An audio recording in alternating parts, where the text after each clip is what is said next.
should I go, Go Sergeant? away. Go Sergeant. away now. Sergeant, Go where should I away go? now. Sergeant, I'm asking where should I go? Just go away. I don't care where you go. Go away. Okay. Go away. Go away. Okay. Give me this. What's your name? Phil? Philip? Because I want you to go away and not stand here and argue with me. Otherwise, you're about to get locked up. That's okay. Ask you where you want me to go. Away. All right? Leave. Leave. So I can't film No, leave. Why can't I film Leave, because it's a current investigation and you're leaving. I'm walking That's away, why. Sergeant, I'm All walking right? away. You're going away. Okay, I'm walking away, but I'm asking you, Because where can I stand it's an active scene and you're leaving. Okay, where can I stand All right? to No film place. I can't Go film away. this. No. Okay, all right. You treat me like this? I mean, I'm not in the crime scene or... away. That's why. Okay. Well, should I call PIO and see what they want? For all I care, you're going away. Okay. You understand? I've been doing this for 30 years. There's nothing you can hold over my head or anybody out there. I didn't ask Go you away. over your head. I just asked All where right? we could go to film the scene, and you tell me I can't film it You anywhere? can't. No. Okay.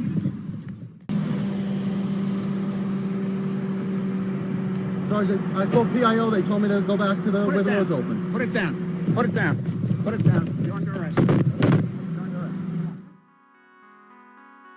The public and the press have a First Amendment right to record police when they are conducting business in a public place and where the individual making the recording has a legal right to be present. Included in this training are 2 brief videos that are meant to stimulate thought and discussion about the dynamics of these police-public encounters. These videos are readily available on social media and are used for educational purposes only. The goal of this video is to define the constitutional rights the public has to record the police and the limitations on those rights. This video will explore recommended police strategies for these situations and define when it is legal to seize recording devices. Police officers can anticipate that their actions and behaviors are being recorded anytime they are in public. Social media allows recording parties to post their videos or photos on the internet almost instantly. The First Amendment protects the public's freedom of speech. Just like journalists, the public has the right to observe, record, and report on the activities of police officers. But this right is not absolute. First, the individual must be in a public space or a location where he or she has a legal right to be present. Public spaces are typically places that are legally accessible and open to the public. The right to record may also be limited by what are referred to as reasonable time, place, and manner restrictions. For example, people have a right to express themselves in public, but not any time they please, and so they may be lawfully barred from certain streets and sidewalks during certain times of the day. Place restrictions may be imposed on public spaces, such as when a convention center is closed to the public for an event. The individual must have a legal right to be present. People may not trespass on private property in order to record. Manner restrictions may be imposed on how free speech is expressed. This often pertains to what is referred to as symbolic speech. Protesters who want to express themselves by camping in public parks may be prohibited in order to protect the park from damage and to ensure free access to the general public. While the public has a right to record police, the police also have to perform their job in a safe and effective manner. There may be reasons why an individual, even though legally present, may be barred by police from an otherwise public place. Recording parties cannot position themselves in a place that would create a danger to themselves or others. This could include such actions as standing on an active highway or getting in the way of emergency responders. Individuals cannot enter a scene that has been lawfully marked or designated, physically or verbally, by a police officer. However, if a scene is cordoned off, it must be off limits to all unauthorized persons, not just persons who are recording. Finally, recording parties cannot materially interfere with police actions or duties. Interference with police operations has to be based on conduct that materially inhibits, obstructs, delays, or in other ways negatively affects police operations. Interference has to be more than the fact that a recording person is annoying to the officer. The act of recording does not constitute interference or obstruction and does not provide grounds for an officer to interfere or intervene. Without an objective, articulable reason, officers cannot block, obstruct, or coerce recording individuals or threaten them with law violations. When there is a legitimate case of material interference, the best course of action is to direct the recording party to move to another location within a reasonable distance that will allow them to record without interfering. Where justified for officer safety and protection of a crime or incident scene, perimeters can be established. Perimeters should not be established in a manner or at such a distance as a pretext to prevent persons from recording police activity. Officers may wish to shield victims from public scrutiny or recording. Officers should move victims to a private area or shield them in some way from the recording party. Intentionally blocking only those with cameras is not permissible. Cameras are everywhere, and officers should conduct themselves as though they are being recorded whenever they are in public. Often, people who are recording try and engage officers in discussion or debate. Officers should ignore inflammatory, taunting, or harassing comments and should consider responses that will allow them to disengage in a polite but professional manner. For example, officers can often diffuse the situation by acknowledging that the person has a right to record police activity, informing the individual that he or she may not interfere with the arrest, investigation, or other police activity, and if the recording party is materially interfering, instructing him or her to move back to a reasonable distance or location. Finally, the officer may ask if the individual would like to speak with a supervisor. Let's look at another video example. He didn't just kick the cell phone, he also stomped on it, according to this woman. She's an elementary school teacher, Beatrice Paez. She was out on a stroll on Sunday, just out exercising, and she saw some police activity in her neighborhood. She said the first thing she thought of were the confrontations that were caught by citizens in South Carolina and New York. So she whipped out her cell phone and started recording.